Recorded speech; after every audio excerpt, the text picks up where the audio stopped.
Considera-se poder de polícia. Agora vem conceituar o que é poder de polícia. Considera-se poder de polícia. Olha aí. O único que remunera poder de polícia é a taxa. O que é o poder de polícia?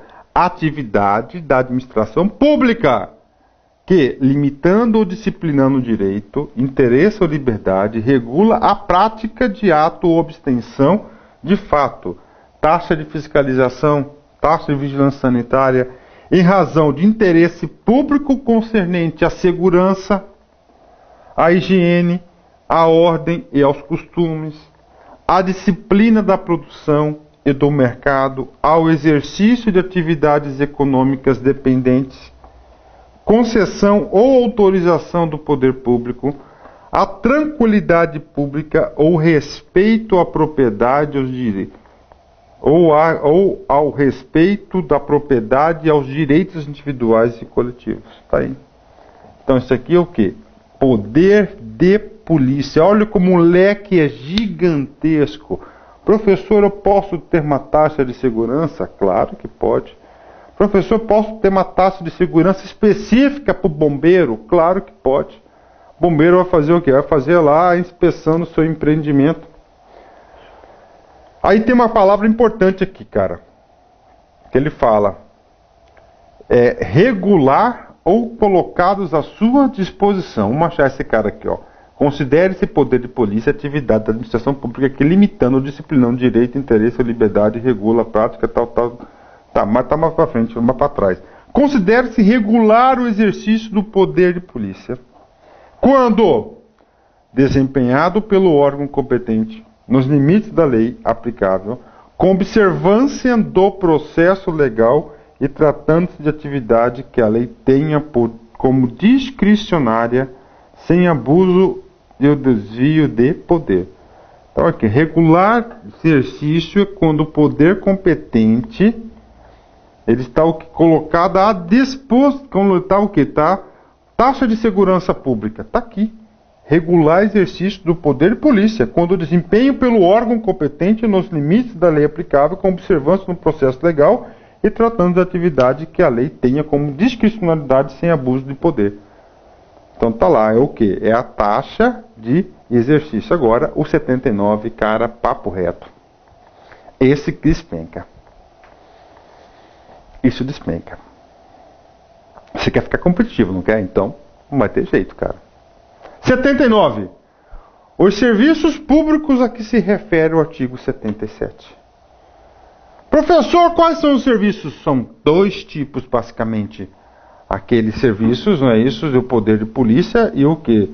Taxas de serviços. Primeiro, utilizados pelo contribuinte. Agora o contribuinte utiliza esse serviço. Efetivamente, quando por ele usufruídos a qualquer título. Professor, taxa sobre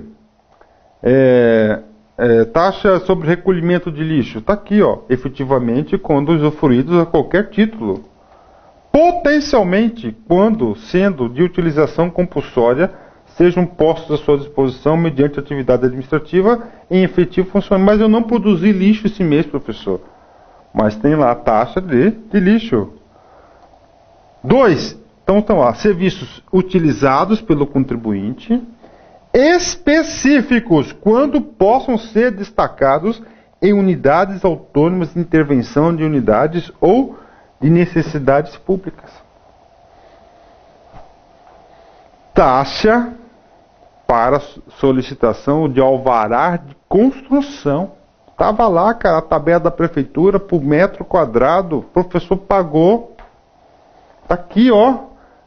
Eu não gostei do preço, mas tive que pagar.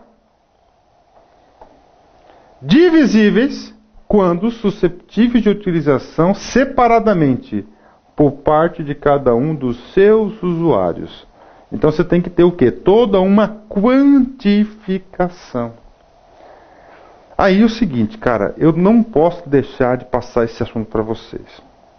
Um assunto que chegou no Supremo Tribunal Federal. Vocês lembram da taxa de iluminação pública? Taxa de iluminação pública. Professor, o que é isso aí? É lá do poste lá. Cara, é um serviço utilizado?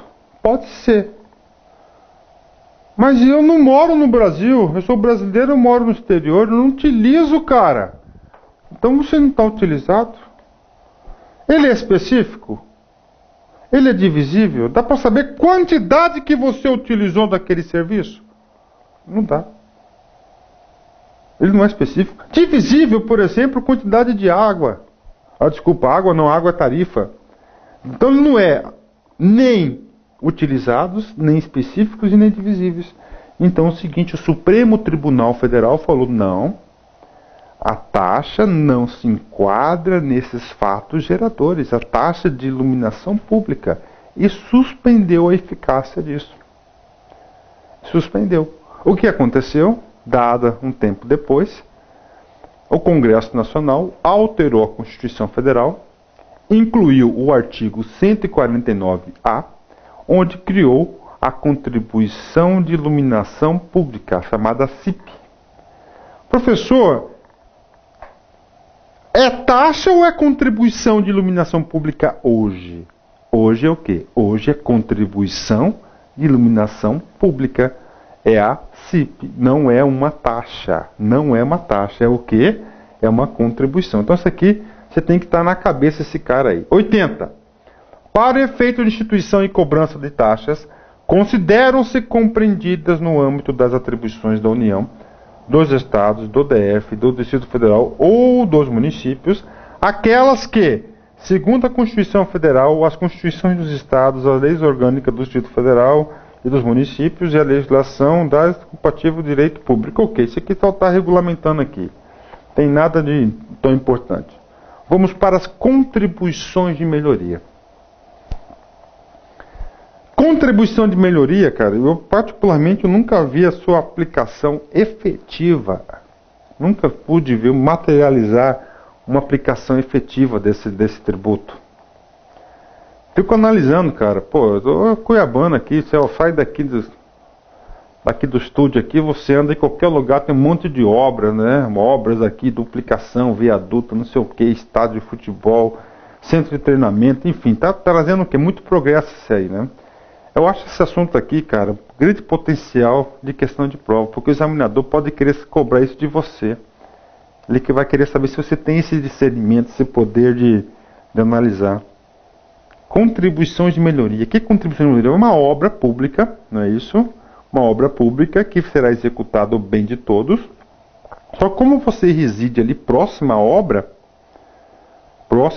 você tem o quê? Vai ter uma valorização imobiliária do seu bem. Essa valorização foi decorrente do quê? O bem público. Então, você fica sujeito. Então, o examinador pode questionar, poxa, está tendo o quê? Diversas obras, diversos investimentos, né? E a sociedade, e muitos beneficiários diretos que tiveram o quê? Com a valorização imobiliária, podem pagar a contribuição, podem pagar. Está aqui. A contribuição, então, fato gerador, ação concreta para constituir o tributo, será a valorização imobiliária decorrente de obra pública. Valorização imobiliária decorrente de obra pública.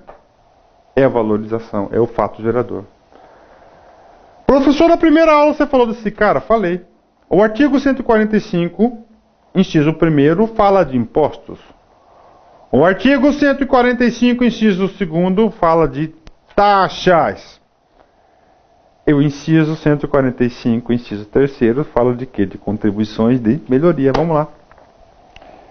Vamos lá. Vamos falar aqui, ó. Contribuição de melhoria decorrente a obras públicas. Isso que está escrito no artigo 145, inciso 3º. Com isso já sinaliza o fato gerador, o fato concreto que para incidência do tributo.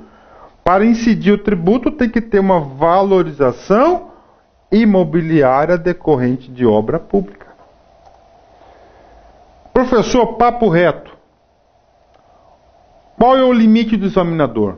Papo reto. O limite do examinador É o artigo 81 e o artigo 82 do CTN. Por quê, professor? Porque o artigo 81 e o artigo 72 do CTN que irá detalhar a cobrança da contribuição de melhoria. E cai. É fácil. Nossa senhora, é muito fácil. Base de cálculo, ou seja, aquilo que vai incidir o valor do imposto. Vai ser o quê? O valor do imóvel beneficiado. Professor, mas o meu imóvel, professor, houve uma valorização somente de 10 mil.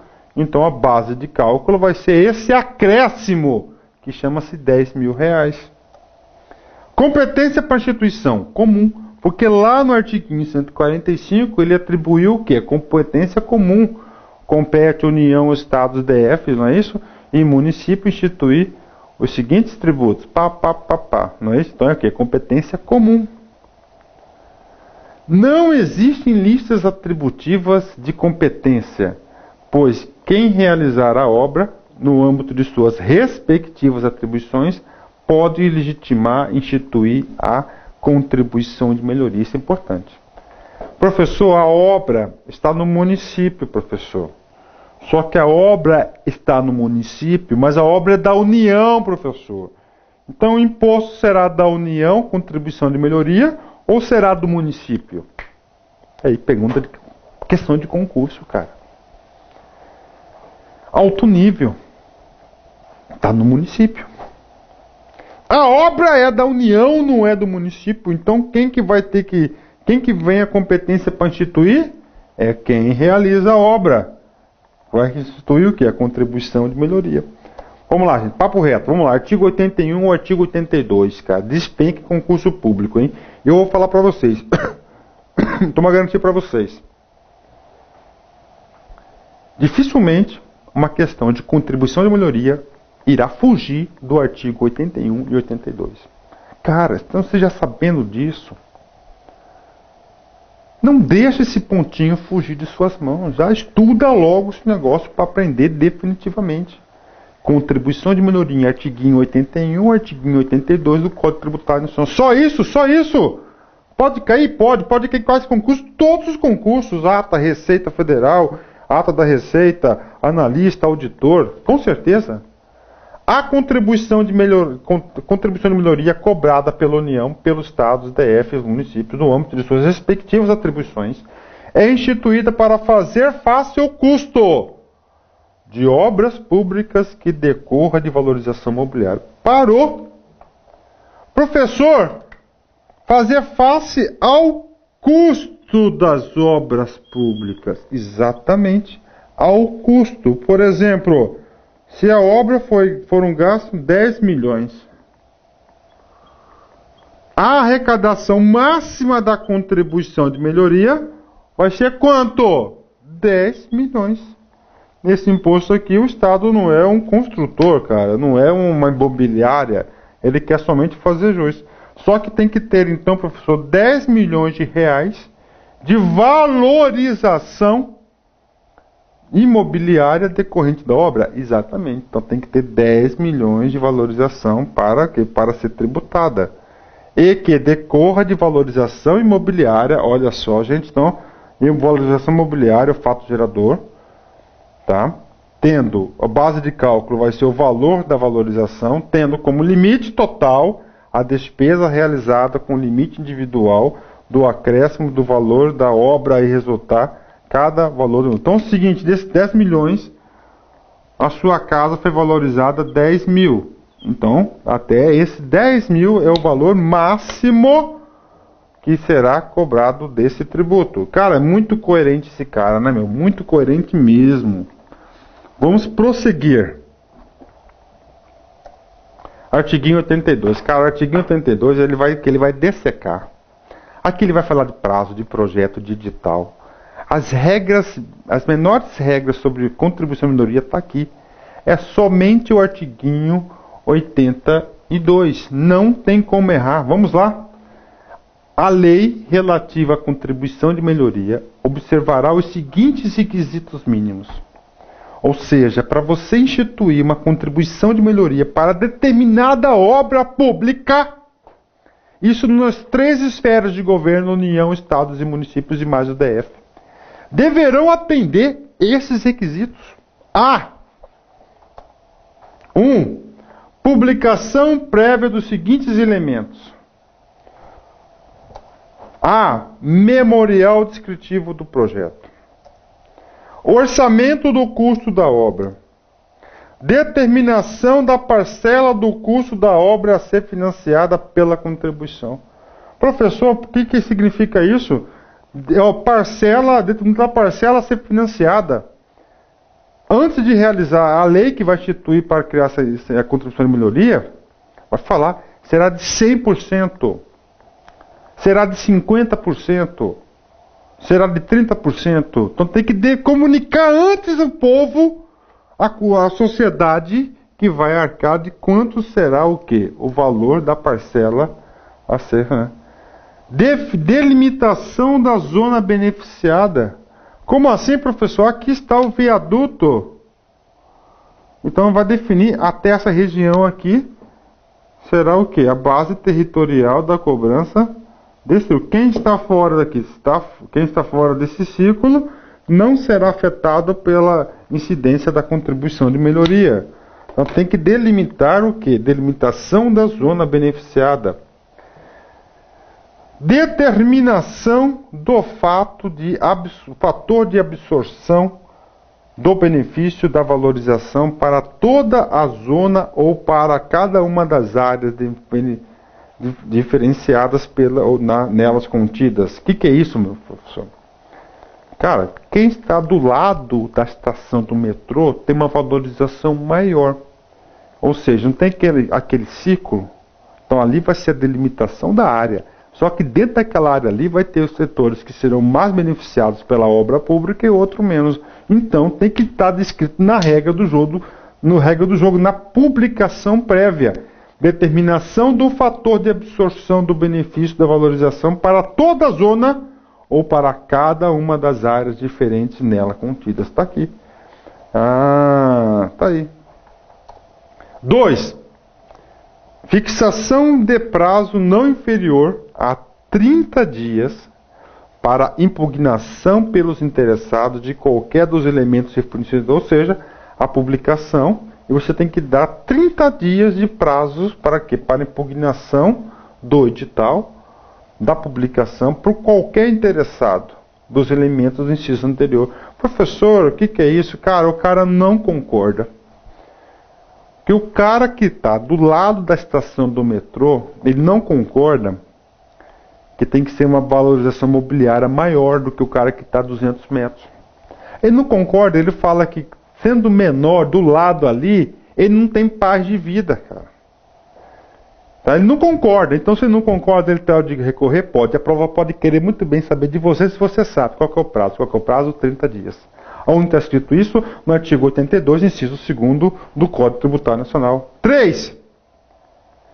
Regulamentação do processo administrativo de instrução e julgamento da impugnação a que se refere o inciso anterior, sem prejuízo da apreciação judicial. Ou seja, criar instrumentos administrativos para avaliar o quê? Os pedidos dos interessados. E olha só, não afastando da apreciação judicial. Administrativamente o cara perdeu, porque ele não concorda que do lado do metrô ele tem uma valorização mobiliária maior. Ele não entende isso. Administrativamente ele entrou, ele perdeu. Morreu não. A lei, não só a lei, mas a Constituição tem aquele princípio da inafastabilidade do judiciário. Qualquer momento, você pode recorrer ao judiciário. Então você pode recorrer ao judiciário, ao juiz lá, não é isso? Para quê? Para ele decidir sobre o seu pedido. A contribuição relativa a cada imóvel será determinada pelo rateio da parcela do custo da obra a que se refere a linha C do inciso 1º, dos imóveis situados na zona beneficiada em função dos respectivos fatores individuais de valorização. Então daqui está aqui. A contribuição relativa de cada imóvel será determinada pelo rateio da parcela do custo da obra que se refere ao inciso C. Ou seja, qual é o custo total da obra, não é isso? Do inciso 1 dos imóveis situados. De valor o quê? Fatores individuais. Cara, isso aqui deve dar um trabalho. Já pensou? O cara faz um viaduto, o cara faz uma nova estação de metrô, o cara faz alguma duplicação de uma estrada, de uma via, alguma coisa assim, uma ponte. Vai definir lá a área geográfica para a incidência da contribuição de melhoria. Definir o percentual, o fator de distribuição por regiões ou por áreas, zonas. E depois, individualmente definir qual que vai ser o parcelo. Tenho que ter avaliações dos imóveis. Então é o seguinte, cara, para se operacionalizar isso fica muito caro. Pronto. Agora vamos falar dos empréstimos compulsórios. Nós já explicamos um pouco os empréstimos compulsórios, a gente vai só dar uma sobrevoada para vocês desse cara aqui.